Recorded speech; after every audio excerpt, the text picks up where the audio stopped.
All right, so welcome back. Today I want to talk about brand videos, which are a very common form of content in the film world, just because they explain a company's message without seeming too direct, like advertising.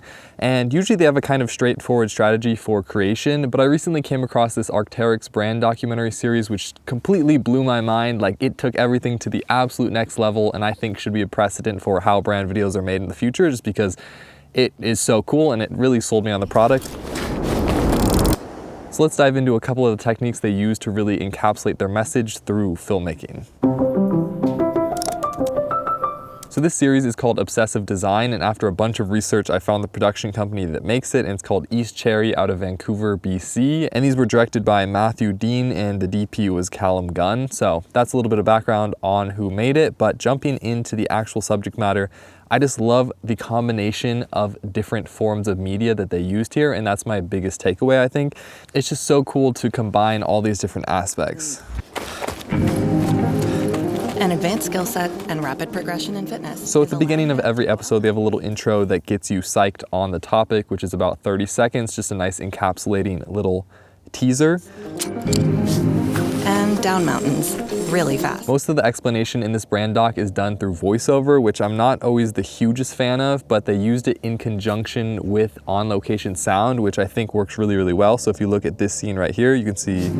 And down mountains really fast. This is pretty cool. So they use that voiceover and then cut into a segment of someone actually on location saying something. I just think that ties together the point so much better. And I'm jumping all over the place here as I go, but look at this little match cut they did where they have these two shots that line up with the drone and it just connects perfectly. Like, you really have to think about a shot like that in advance and plan it all out. And I think that's something that this entire series did really well, is just planning everything and shot listing to a T, and it really shows. Fast enough that a route that used to take 2 to 3 days now takes 1 day. There's just one slight problem. Their footwear isn't keeping pace. Okay, so here we're getting to the techniques that aren't just cinematography. So if we look at this, they combine this kind of collage of quick cutting images, and I just think it is so powerful. I don't know, it's just a fun little technique, adds to the imagery. In terms of on-location cinematography in this piece, it looks like they've stuck to a lot of wide-angle close-up shots, which I'm a really big fan of, just getting right behind someone's foot and getting that close proximity. It's just really good at showing a lot of scale, and I think it works really well here. That's moving at record speed up the tam. And right here, you can start to see the mixed mediums I was talking about before. So we're starting to see some animation, some graphics, and it just ties in so well and makes the story make sense.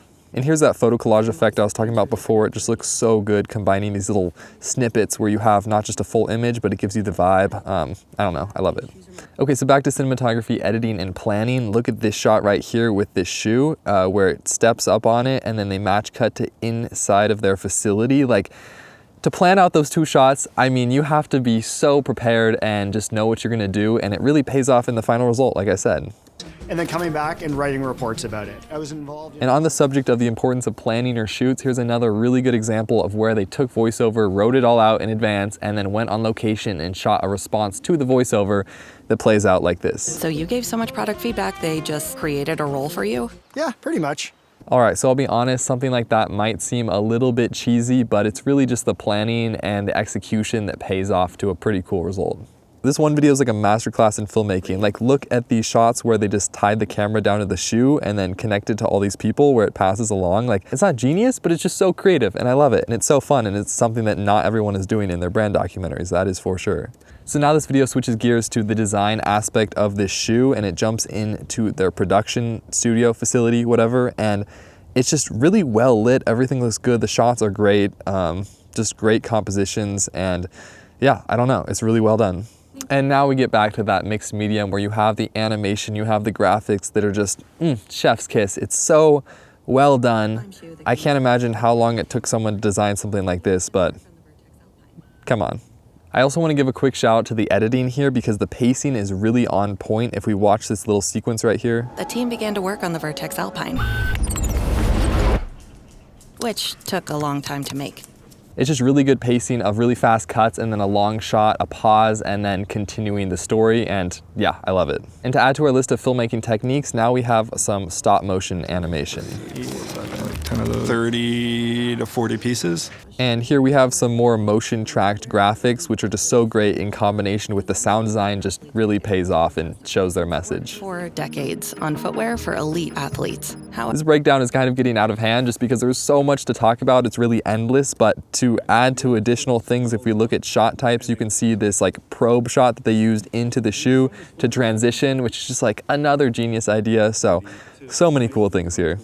It's crazy how much effort went into this video. Like right here, they set up this dolly shot, this transitional piece where it just cuts in like this and dollies in and just looks so good as like an interview explanation point. And the colors all look really nice, like really well graded, not too contrasty, not too colorful, but just pretty perfect.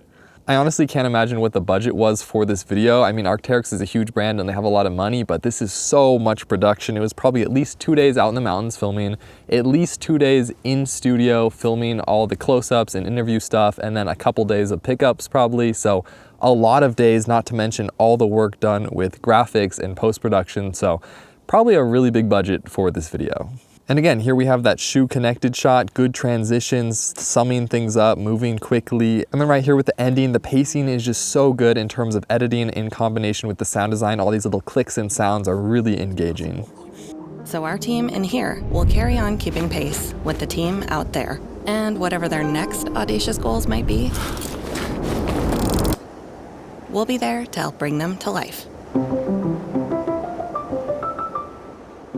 So there you have it. That is the Arc'teryx Obsessive Design brand documentary, and just really well done on all aspects. My only critique would be that it feels a little bit long. It's like 5.5 minutes, and I think they could have brought it down to 4 or 4.5. It is a very engaging edit with a lot going on, but some of the content doesn't seem super important to just the normal person, so I think they could have shortened it up a little bit. But overall, really well done, great colors, great cinematography, great combinations of different techniques, and I think it really paid off. If I was Arc'teryx, I would be very stoked with this. I think they just did a great job of executing an idea and putting it into reality, and I'm really curious always with these things, like how much was pre-planned and then how much happened in the moment. But something like this feels very pre-planned and written out and scripted almost, but it feels natural at the same time. So great work to everyone involved, and I think this kind of video is really what more brands should go to and away from traditional advertising, just because this is so much more engaging and natural feeling, and I really feel like I know the product and want to buy it rather than just some catchy imagery. So